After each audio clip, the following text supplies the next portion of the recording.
ଛଚିନ୍ଦ୍ରାର ଆଜି ଏମିତି ଗୋଟେ ରେସିପି ସେୟାର କରିବି ଯାହାକୁ ଥରେ ଖାଇଲେ ଆପଣଙ୍କର ବାର ବାର ଇଚ୍ଛା ହେବ ବନେଇକି ଖାଇବା ପାଇଁ।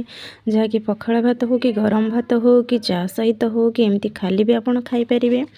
ବହୁତ ଟେଷ୍ଟ ଲାଗିବ। ସେଥିପାଇଁ ମୁଁ ଏଠି ପିଆଜକୁ ଚପ୍ କରି ନେଇଛି, ରସୁଣକୁ ଛେଚି ନେଇଛି, ଅଦାକୁ ଛେଚି ନେଇଛି, କଞ୍ଚା ଲଙ୍କାକୁ ଛେଚି ନେଇଛି। ତାପରେ ଏଠି ଛୋଟ ଛୋଟ କରି ଛଚିନ୍ଦ୍ରାକୁ କାଟିକି ରଖିଥିଲି ତା ସହିତ ସବୁଯାକକୁ ମିଶାଇ ଦେଉଛି। ମିଶାଇ ସାରିଲା ପରେ ଆମେ ଏଠି ସବୁଯାକ ଗୁଣ୍ଡ ମସଲା ଆଡ଼୍ କରିଦେବା, ଯେମିତିକି ଚିକେନ୍ ମସଲା, ଗରମ ମସଲା, ହଳଦୀ ଗୁଣ୍ଡ, ଜିରା ଗୁଣ୍ଡ, ଧନିଆ ଗୁଣ୍ଡ।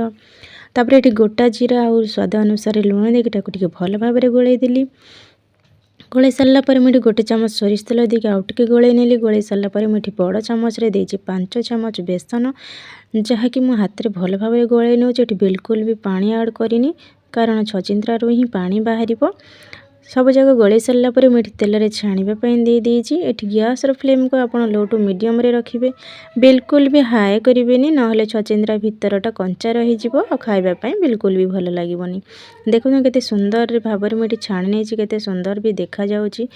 ଆପଣ ନିହାତି ଥରେ ଏମିତି ଟ୍ରାଏ କରନ୍ତୁ। ଆଉ କେଉଁମାନେ ଏମିତି ଭାବରେ ଛଚିନ୍ଦ୍ରାକୁ ଛାଣିକି ଖାଇଛନ୍ତି ଆଉ ଏତେ ଟେଷ୍ଟ ପାଇଛନ୍ତି କମେଣ୍ଟରେ ନିହାତି କହିବେ।